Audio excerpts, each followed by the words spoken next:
લોકડાયરાના કલાકાર દેવાત ખવડ કે જે છેલ્લા ઘણા સમયથી ચર્ચામાં રહ્યા છે, પરંતુ હવે દેવાત ખવડ સહિત જે બીજા આરોપીઓ હતા એ તમામ લોકોના રિમાન્ડ છે તે પૂર્ણ થઈ ગયા છે અને આજે તે તમામ લોકોને તાલાલા કોર્ટની સામે રજૂ પણ કરાયા છે।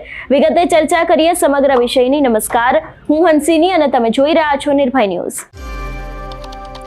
હંમેશા વિવાદોમાં રહેતા દેવાત ખવડને લઈને એક મોટી અપડેટ સામે આવી રહી છે। ખાસ કરીને દેવાત ખવડ વિશેની જો વાત કરવામાં આવે તો ડાયરાના કલાકાર દેવાત ખવડના પોલીસ રિમાન્ડ પૂર્ણ થઈ ગયા છે।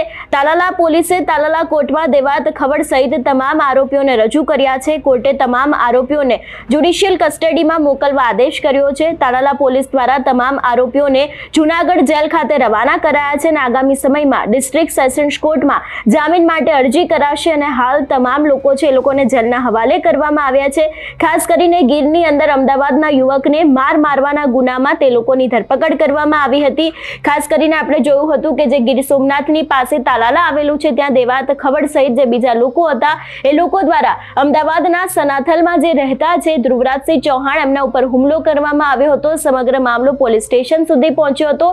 એ બાદ પોલીસ અલગ અલગ ટીમો બનાવીને દેવાત ખવડને ધરપકડ કરવાની જે ઝડપી કામગીરી છે તે શરૂ કરી હતી। અંતે દેવાત ખવડ છે તે દુધઈ નજીકના ફાર્મ હાઉસથી પકડાયા હતા। એ બાદ તેમની ધરપકડ કરવામાં આવી હતી અને અંતે તેમના જામીન છે તે મંજૂર થયા હતા, પરંતુ પોલીસ દ્વારા તેમના જામીનને લઈને વાંધો ઉઠાવવામાં આવ્યો હતો અને તેમના જામીન રદ થયા હતા। ત્યારે ફરી એક વખત દેવાત ખવડની ધરપકડ કરાવવામાં આવી હતી અને ખાસ કરીને દેવાત ખવડ સહિત જે બીજા આરોપી છે એ તમામ લોકોને તાલાલા કોર્ટમાં અત્યારે હાલ રજૂ કરવામાં આવ્યા છે અને કોર્ટે તમામ આરોપીઓને જ્યુડિશિયલ કસ્ટડીમાં મોકલવા આદેશ કર્યો છે અને તાલાલા પોલીસ દ્વારા તમામ આરોપીઓને જૂનાગઢ જેલ ખાતે રવાના કરાયા છે। સૌથી પહેલા તો એ દ્રશ્યો ઉપર નજર કરીએ।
કઈ સાઈડ છે? એટલે ખાસ કરીને દેવાત ખવડ કે જે લોક ડાયરાના કલાકાર છે તેમની મુશ્કેલીઓમાં વધારો થઈ રહ્યો છે। ગઈકાલે આપણે જોયું હતું કે દેવાત ખવડના મામા છે તેમનું પણ એક મોટું નિવેદન સામે આવ્યું હતું, કેમ દેવાત ખવડ હંમેશા વિવાદોમાં રહે છે એવી પણ વાત તેમના દ્વારા કરવામાં આવી હતી ને ખાસ કરીને દેવાત ખવડ છે તે હવે ક્યાંક રાજકારણની અંદર પણ આવી શકે છે એવી શક્યતાઓ પણ તેમના દ્વારા વ્યક્ત કરવામાં આવી હતી ને હવે જે પ્રમાણે અત્યારે હાલ દેવાત ખવડ છે અને તેની સાથે જે બીજા આરોપીઓ છે તમામ લોકોને ફરી એક વખત જેલના હવાલે કરવામાં આવ્યા છે। જો કે હવે આગામી સમયમાં જોવાનું રહેશે કે દેવાત ખવડના કેસમાં શું નવા જૂની થાય છે। તમારું શું માનવું છે આ વિષયને લઈને અમને કમેન્ટ કરીને ચોક્કસથી જણાવજો। તેની સાથે અમારી ચેનલ નિર્ભય ન્યૂઝને લાઇક, શેર અને સબસ્ક્રાઇબ કરવાનું ભૂલશો નહીં। નમસ્કાર।